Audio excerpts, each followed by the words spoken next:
Hello， 大家好，我是胖虎，欢迎来到我的频道。今天终于放假了，我们要去法国西边的布列塔尼度过一个短暂的假期。今天的第一站，圣马洛。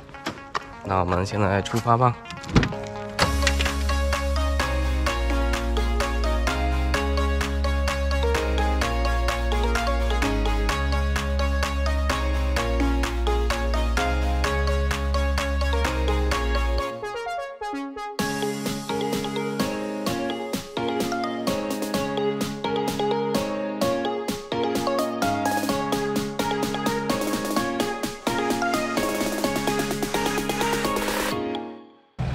开了2个小时的车，终于到了一个休息站。今天天气不错，法国人都出来度假来了。我们到的时候，这里连私家车的车位都被占满。好了，休息一下，喝杯咖啡，然后我们继续出发。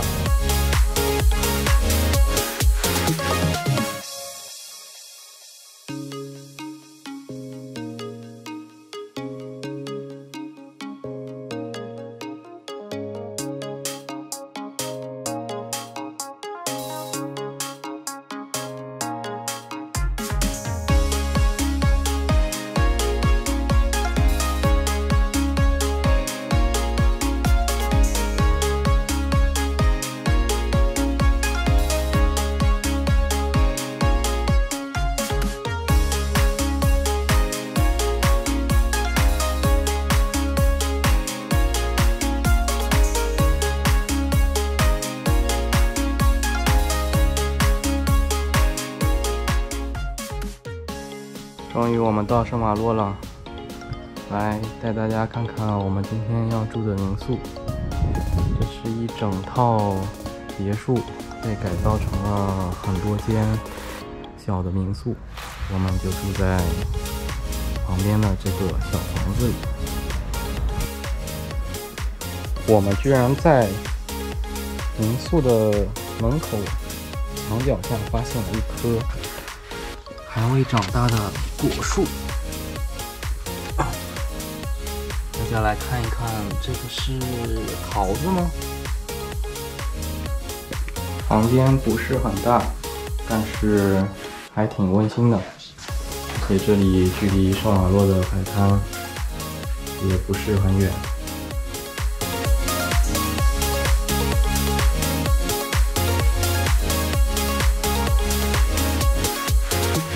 好了，我们休息一会儿，去圣马洛看一眼。从民宿走了5分钟，我们就来到了圣马洛的海滩。今天天气真好，巴黎的气温有32度，这里吹着海风，还觉得有点凉。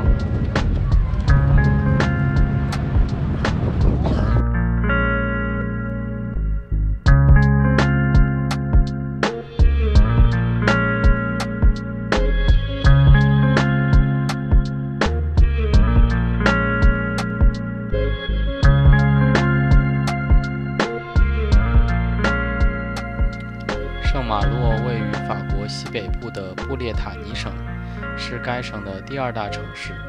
中世纪时，这里只是一座非常普通的小渔村。后来，在16世纪末，随着新航路的开辟，圣马洛因为其优越的地理位置，变成了重要的对外贸易港口。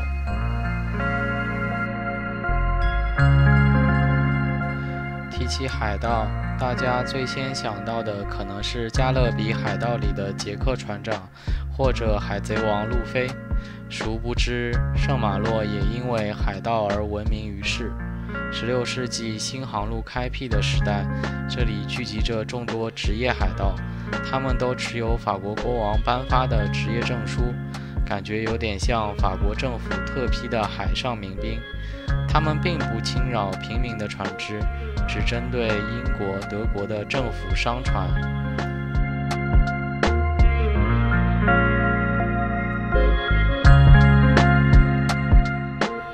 其中最有名的就要数 Robert Surcouf，它曾被人们称为海上之虎，其最著名的功绩就是打劫东印度公司1200吨的大型商船，因此它被称为海盗之王。后来，法国海军甚至以它的名字命名了5艘军舰。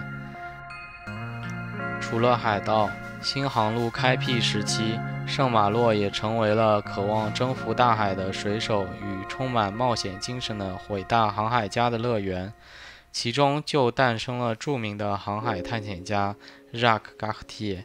16世纪大航海时代，Jacques 受当时法国君主弗朗索瓦一世的命令，穿越大西洋，发现了北美加拿大魁北克。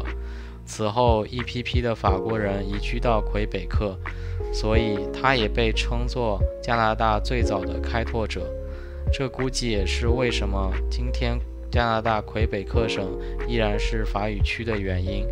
由于他的探险从圣马洛出发，因此今天魁北克和圣马洛结为友好城市，并在当地特地建立了魁北克之家。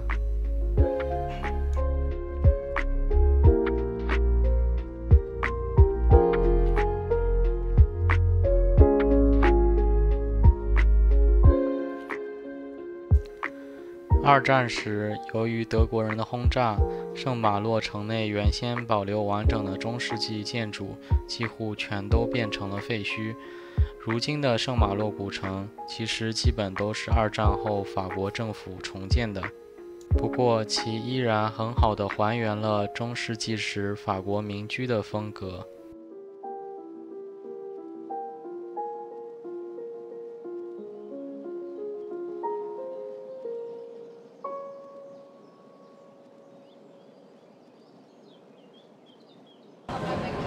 圣马洛是法国重要的黄油产地，所以来当地旅游一定要来这家网红店尝一下当地的特色美食——黄油小蛋糕。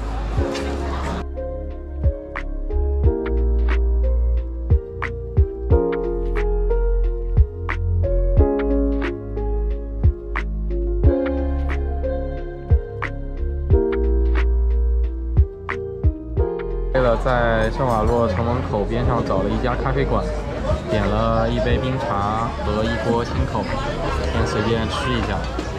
圣马洛真的是法国传统的黄油产地，一般的餐厅怎么会给这么大一块黄油？这一家的冰茶是真的非常的实惠，强烈推荐大家来尝一下。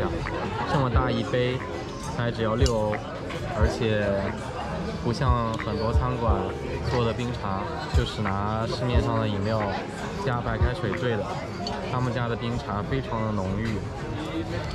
圣马洛真的是法国重要的黄油产地，每个小店都能看到卖黄油饼干的。真的是可乐吗？法国版的非常可乐。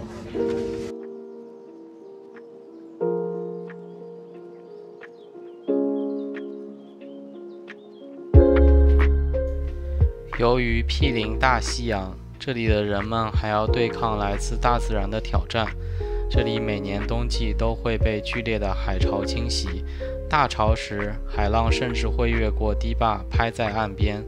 为了抵御海浪的冲击，人们在海滩的尽头把3000多根粗壮的树干插入地下，减缓海浪对堤坝的侵袭。